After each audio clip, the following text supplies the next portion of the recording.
Muy bien, mi hermano Luis.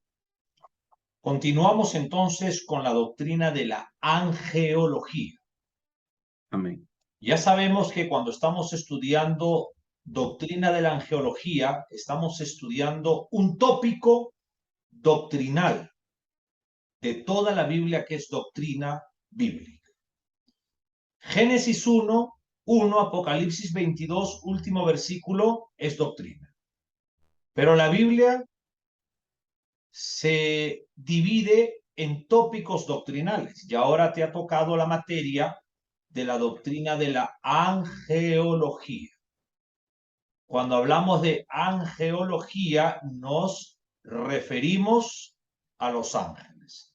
Y Doctrina. estamos ya en la página 12 del libro de nuestra escuela de teología bíblica y estamos comenzando con unos versículos del profeta Isaías.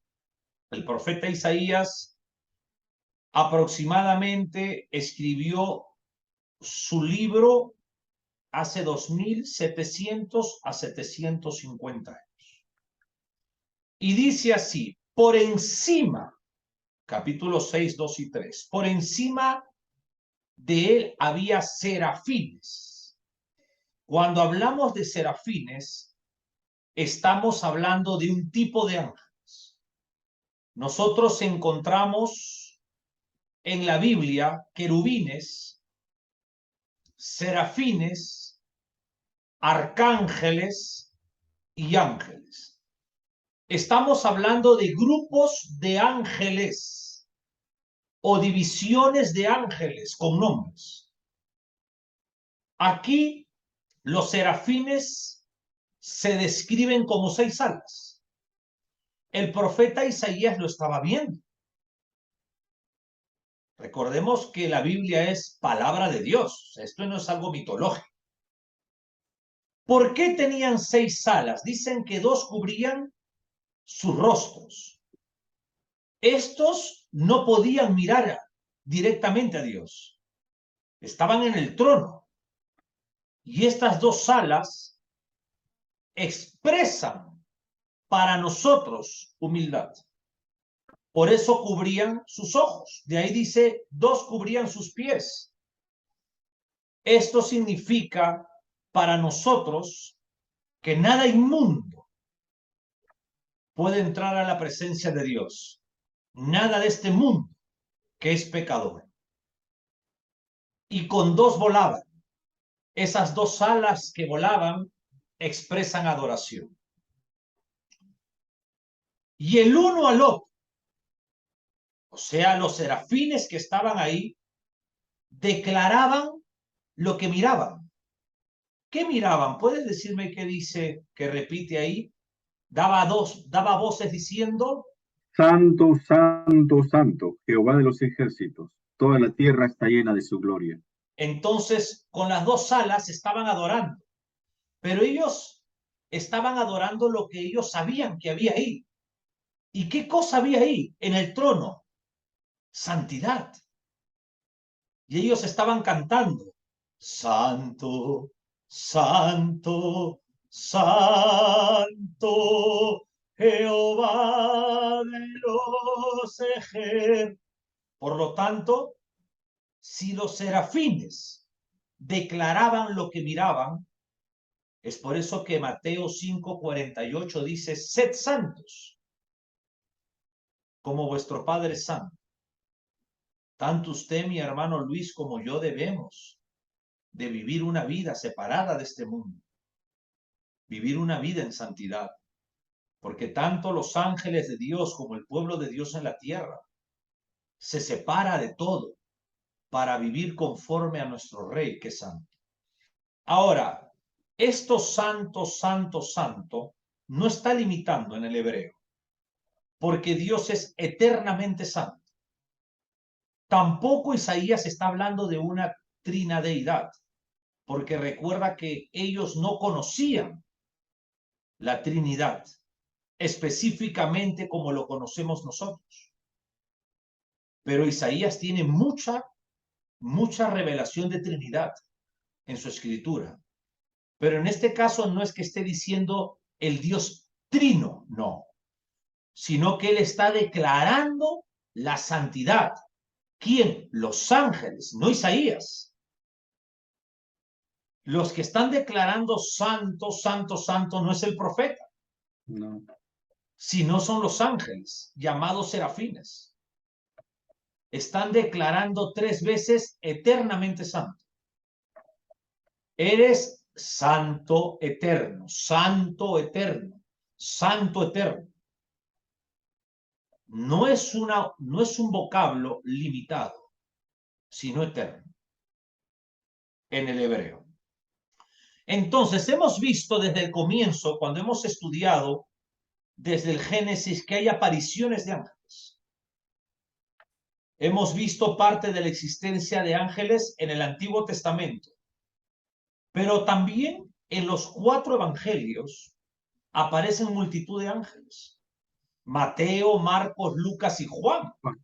Y hemos visto también que en el Génesis hacia adelante hay ángeles. Por lo tanto, la doctrina de los ángeles es muy importante para la iglesia cristiana y forma una de las 9 doctrinas fundamentales de salvación. ¿Por qué? Porque los ángeles se encuentran en todos los libros de la Biblia. Y los ángeles han estado desde el comienzo de la iglesia, en Hechos 2, muy cerca. Y hoy en día también los ángeles están.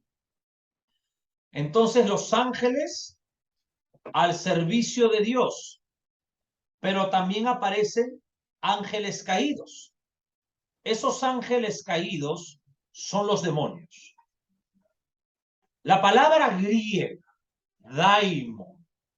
daimonión, es para la palabra española demonio. Pero la característica del demonio es que son seres inteligentes. Los demonios no son unos brutos, torpes, tontos que se están golpeando con postes espirituales. Los demonios tienen al mundo de cabeza, tienen atado a los presidentes, tienen atado a nuestras familias en la religión tradicional y tienen un gran porcentaje de iglesia cristiana atada a la apostasía. Por lo tanto, los demonios no son ningunos idiotas. Por eso podemos decir que en su etimología griega son seres inteligentes. Muchas personas enfermas, mi hermano, están retenidas por Satanás. Y eso lo vamos a ver cuando entremos al curso de la demonología. Pronto vas a entrar al curso de la doctrina de la demonología. Demonios. Y déjame decirte que sí existe. No es una mitología. Cuando el Dios Altísimo va a enviar a su Hijo Eterno al mundo de los hombres, Dios envía un ángel. ¿Cómo es ángel en hebreo y en griego? ¿Y qué significa? ¿Te acuerdas? En griego es ángelos, que significa ángel, ¿no? En hebreo, no me acuerdo. Ok, la palabra ángel en el hebreo es malak.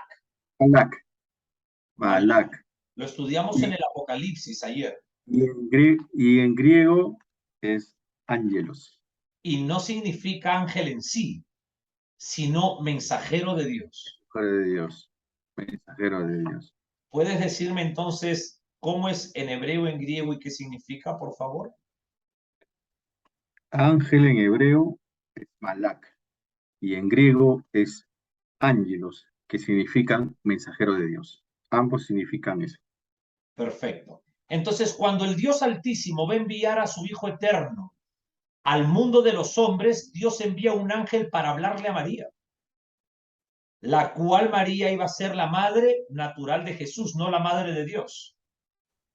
Y es interesante que Dios mismo, cuando manda a su mensajero, le dice el nombre que le va a poner. Y le dice, le llamarás su nombre Jesús. Jesús. El nombre Jesús, mi hermano, es el nombre que Dios se puso desde el nacimiento hasta la muerte de cruz. El nombre Jesús aparece 612 veces en los 4 evangelios. Y de Hechos hacia adelante mengúa unas 70 y un poquito más de veces. Mengúa y florece el nombre Cristo. El nombre Cristo en griego es Christos, que significa ungido. La palabra Mesías, que en hebreo es Mashiach, es ungido también. Entonces, el nombre Jesús es el nombre que Dios mismo se puso desde su nacimiento. Es el nombre de su sufrimiento hasta la cruz y muerte de cruz. Ahora, después lo proclaman a los pastores, los ángeles, cuando ya el Señor nace, y ahí observamos un gran servicio de ángeles, un gran ministerio de ángeles. El evangelista, según Marcos, dice que los ángeles, después del bautismo del Señor, después de las tentaciones, cuando ya terminan las tentaciones, el evangelista Marcos dice, los ángeles vinieron Y y le le serví. servían a Jesús. Recuerda esto, pero antes te voy a volver a hacer la pregunta clave, la pregunta del $1.000.000. Dime que en hebreo y en griego la palabra ángel y qué significa. La palabra ángel, De nuevo. de nuevo, ¿ya? En hebreo es malak, que significa mensajero de Dios. Y en griego es ángelos, que significa también mensajero de Dios. Entonces, tanto en hebreo como en griego significa mensajero de Dios. Amén. Por lo tanto, no es mensajero del hombre.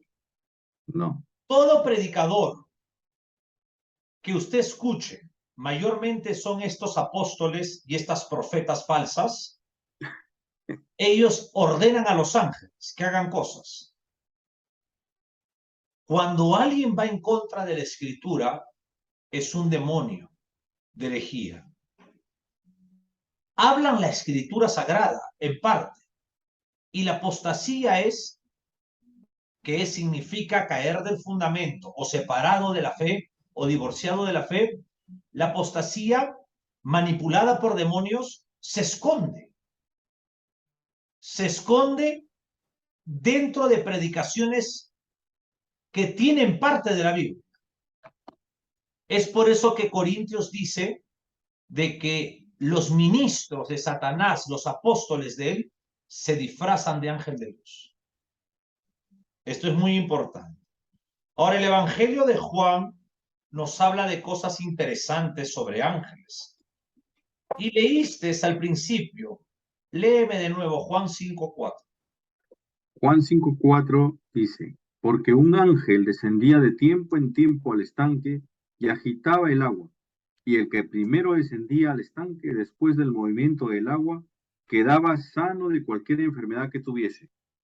Y ahora quiero que te vayas familiarizando en algunas palabras griegas. Entonces, cuando ya conozcas algunas palabras griegas, me vas a leer cuando te toque ya en griego. Porque el ángelos descendía de tiempo en tiempo al estanque y agitaba el agua. Y el primero descendía al estanque después del movimiento del agua, quedaba sano de cualquier enfermedad que tuviese.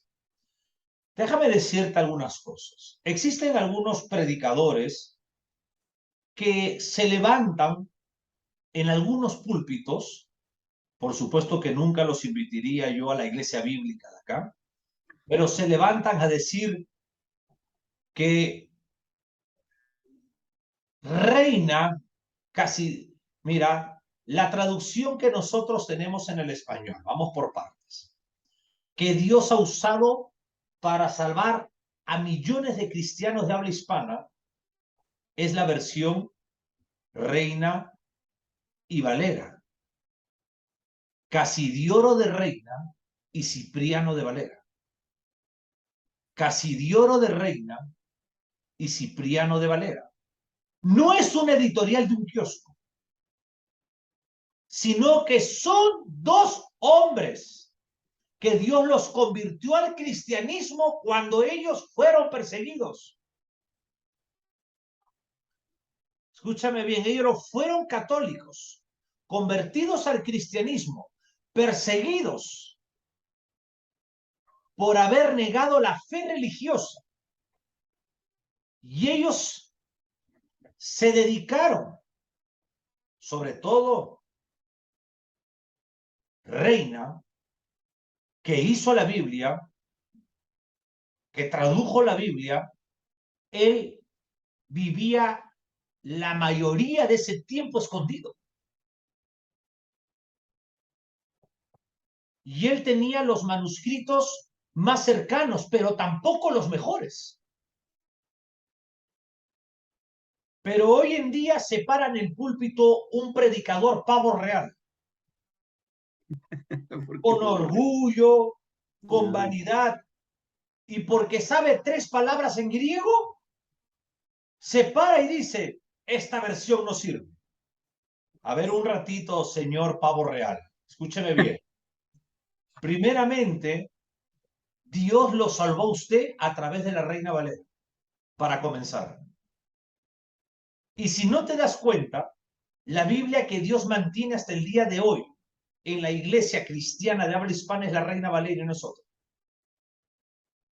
Si fuera una mala traducción, Dios no la permitiría a nosotros. ¿Puede haber fallas? Claro que sí. Y te quiero explicar esto. Pero quiero continuar con esta parte. La Reina Valera es la reina de todas las versiones. Por eso es reina. Para comenzar, la única Biblia inerrante, infalible, escúcheme bien, doctor genetista Luis Velarde, futuro ministro de la palabra. Amén. Es la original. Cuando el apóstol Pablo dice en 2 de Timoteo capítulo 3 versículo 16, toda la escritura es inspirada por Dios, está diciendo, Dios sopló sobre los originales. Después de los originales, las copias de las copias de las copias, porque Dios tuvo copistas, hasta la imprenta de Gutenberg, todas las copias ya no son inspiradas directamente por Dios, solamente el original. Pero la tercera persona de la trinadeidad, el Espíritu Santo, mi hermano Luis, se encargó de cuidar la suficiente doctrina que la iglesia tiene que saber.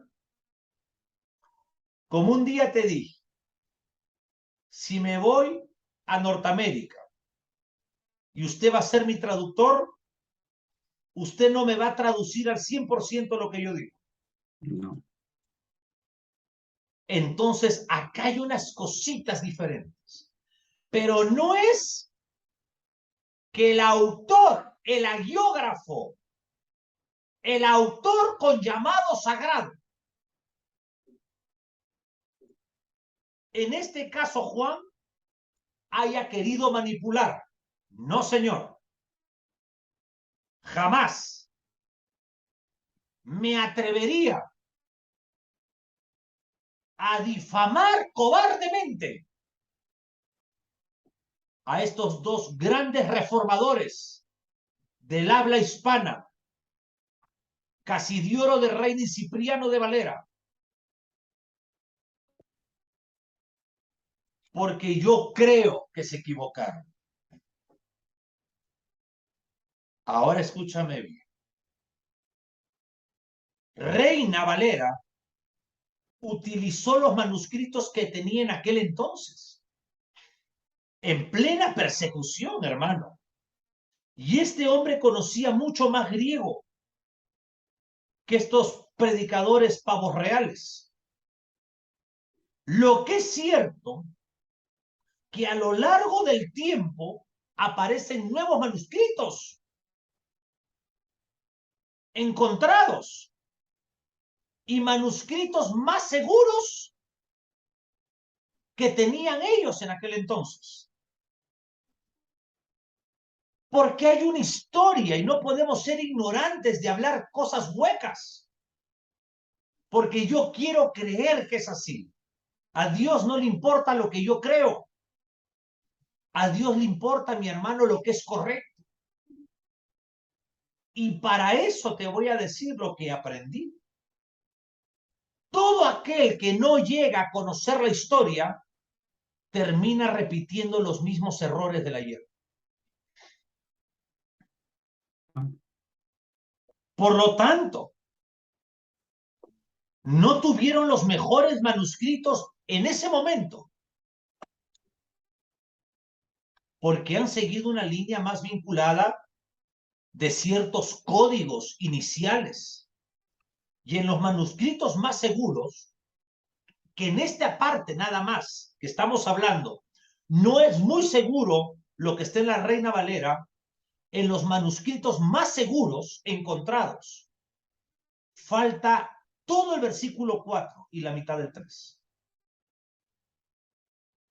Claro, ahora uno se para porque cree un par de palabras en hebreo y dice, porque por allí escuchó que no habían, y se para a difamar a estos hombres.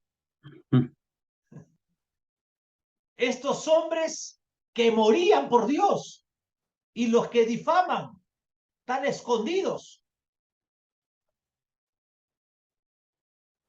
No son capaces de morir realmente por el Evangelio. Eso de que el ángel venía y movía el agua no se encuentra en los primeros manuscritos. Escúchame bien. Pero tiene que haber una razón, porque Juan es un hombre de Dios con revelación. No es que él está loco para escribir algo. Quiero decirte algo.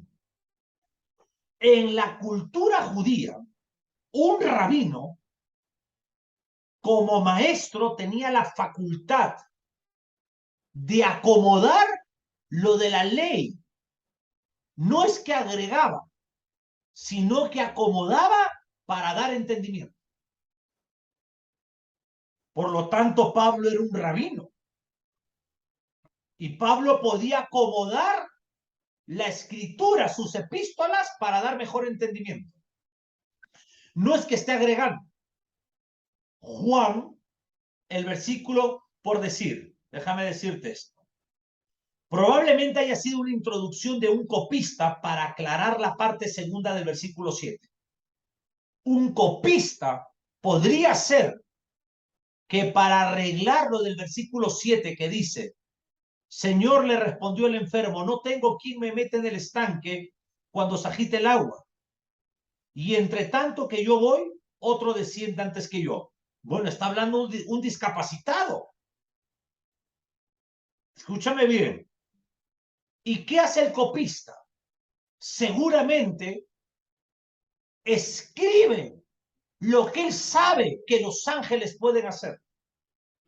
Meterlo al agua a ese discapacitado. Hermano, ahora quiero hablarte de esto. Ese manantial, ese pozo, no hace milagros. La mujer de flujo de sangre, que tenía flujo de sangre en aquel entonces, estamos hablando de una leucemia sin cura, de un cáncer a la sangre.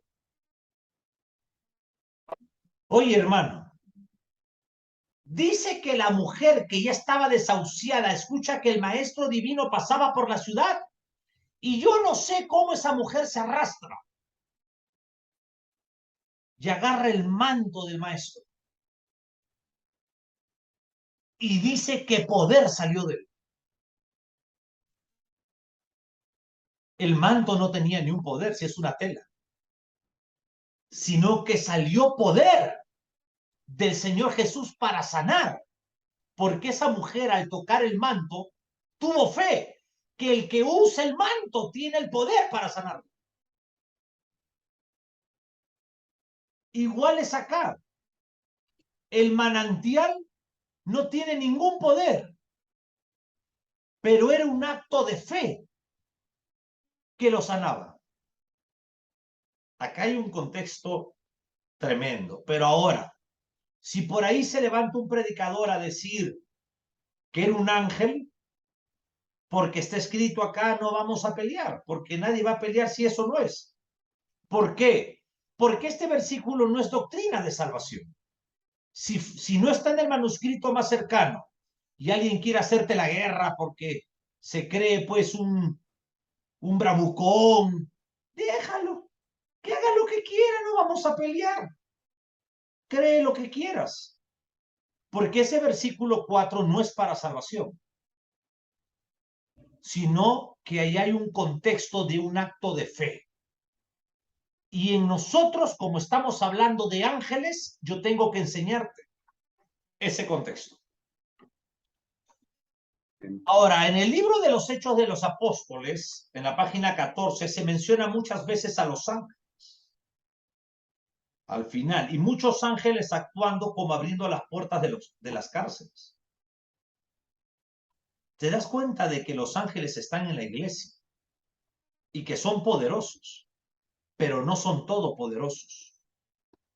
Ahora en la epístola de Romanos 8 dice, versículo 38, por lo cual Pablo decía, estoy seguro de que ni la muerte, ni la vida, ni los ángeles.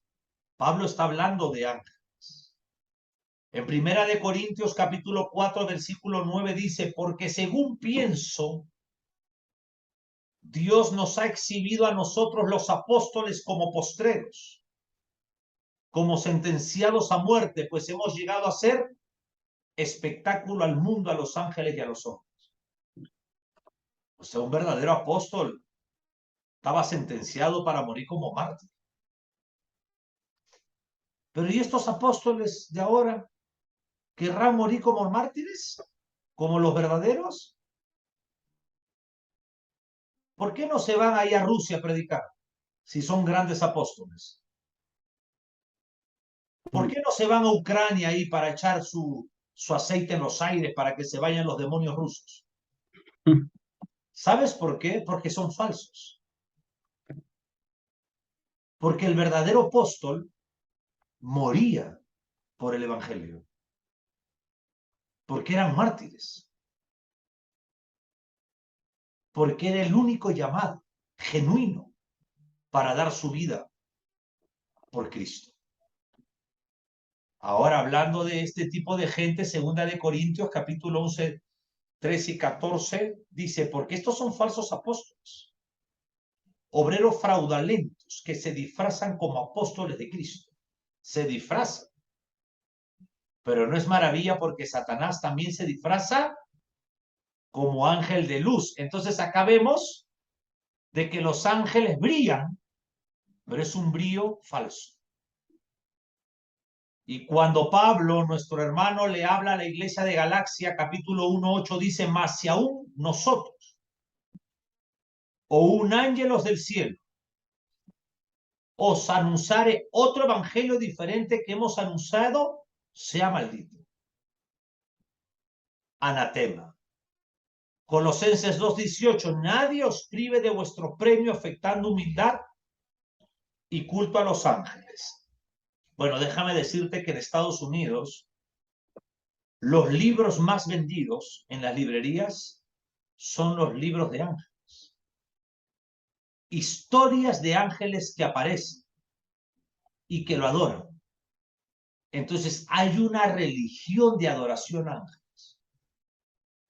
Y hay una gran venta de bestseller de libros de estos. El hermano también Pablo habla en segunda de Tesalonicenses capítulo 1 versículo 7.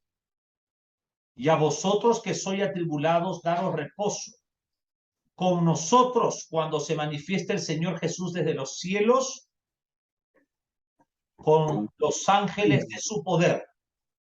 Ahora, estamos hablando cuando el Señor se manifieste. La pregunta es, ¿por qué los ángeles tienen que venir con poder? La respuesta es porque cuando vengan a llevarse a su iglesia, pues eso está lleno de demonios. Dios, claro.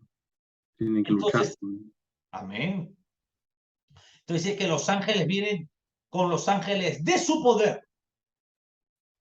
Tienen poder en su venida.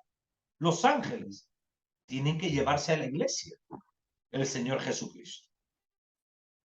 ¿Alguna pregunta hasta ahí? No, pastor. Adelante. Entonces, existen ángeles que tienen menos poder aún que los demonios. Ahora, en el tiempo del profeta Daniel, hubo un ángel que venía a darle una respuesta a Daniel. Pero el príncipe de Persia lo detuvo. Esto es interesante porque Efesios 6:12 dice, porque no tenemos lucha contra sangre y carne, sino contra príncipes. Príncipes. Fue el príncipe de Persia, un principado. El principado se encuentra en el segundo cielo y él comanda, voy a darte un aproximado de 2.000 a 6.000 demonios.